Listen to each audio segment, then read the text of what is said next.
Il est des métiers qui deviennent des métiers phares de par la grâce d'un personnage plus doué que les autres. C'est comme ça qu'une certaine coiffure devint légende grâce aux ciseaux d'un certain Alexandre. La coiffure n'aurait peut-être pas le prestige dont elle jouit aujourd'hui sans le talent d'un grand brun nommé Alexandre. Il sut élever cette dernière au rang d'un art parce qu'il savait coiffer, certes, mais aussi parce qu'il savait qui coiffer. Surnommé le coiffeur des reines, il eut comme ambassadrice Elizabeth Taylor, Jackie Kennedy, Audrey Hepburn, Sophia Loren ou encore Grace de Monaco.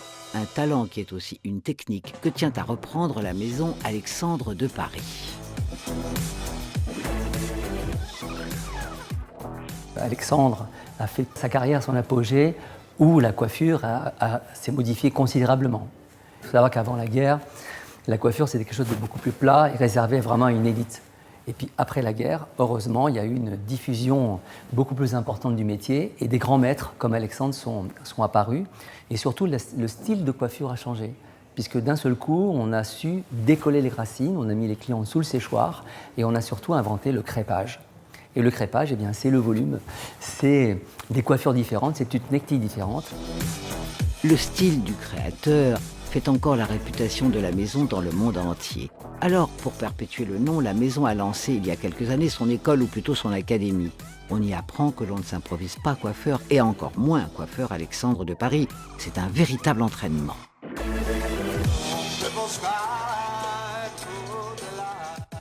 Alors aujourd'hui, on apprend à faire des crans, donc qui est vraiment le plus dur qui puisse exister dans la coiffure.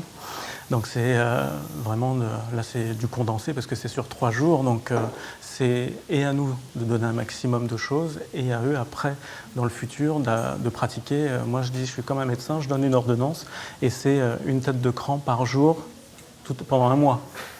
Parce que la pratique, il n'y a que ça qui fait qu'on arrive à l'obtenir en ayant vraiment le doigté qui se forme et la pâte qui se fasse petit à petit.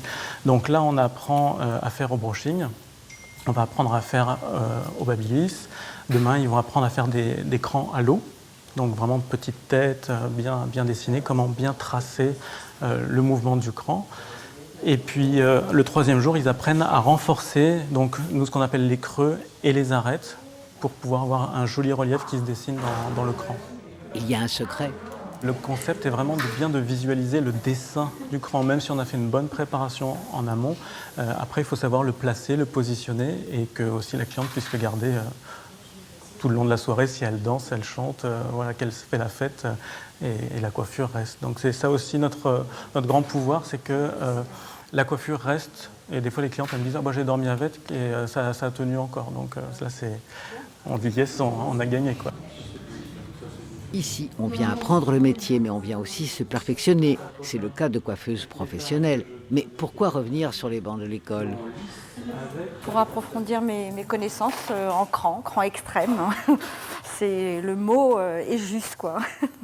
C'est vrai qu'à l'école, ça se perd. On l'apprend, mais c'est bref. C'est extrême, c'est dur. Ça demande vraiment beaucoup de pratique. De l'abnégation, beaucoup de travail pour peut-être au final avoir la chance de participer aux défilés régulièrement organisés par les Galeries Lafayette, entre autres. Les coiffures d'un défilé, c'est l'un des exercices les plus difficiles qui soit. Alors, pour ce défilé, on nous a demandé de faire des choses très tendances. Donc, effectivement, tout ce qui est à base de tresses est très tendance. Donc, nous, on a quand même des bases Alexandre de Paris. Donc, on a accordé les tresses sur nos chignons. Donc, on fait des choses plus ou moins décoiffées sur certains modèles, on va dire, et d'autres un petit peu plus classe et un petit peu plus nettes sur d'autres. Voilà, on essaie d'assortir toutes les tresses possibles. Et on a différents types de tresses. Donc, il y a la tresse à l'extérieur qui va donner plus de relief, comme je suis en train de faire. Après, vous avez la tresse intérieure qui est la plus simple. Et après, il y a la tresse épi. Donc, la tresse épi, elle est plus à la mode. C'est vrai qu'elle ressemble un peu à une arête de poisson. On la déstructure et ça donne tout de suite un volume beaucoup plus important. Et puis, c'est un petit peu différent de la tresse classique. Certes, il y a la technique, mais il y a aussi le sujet avec lequel on doit s'adapter. Je dirais que la coiffure est la plus belle œuvre d'art parce qu'elle est éphémère. Elle est unique par la personne qui la porte, unique par le moment où elle va durer. Donc C'est merveilleux. Pas de souci, nous éviterons tous les jeux de mots sur les coiffures. Ce serait quand même trop tiré par les cheveux.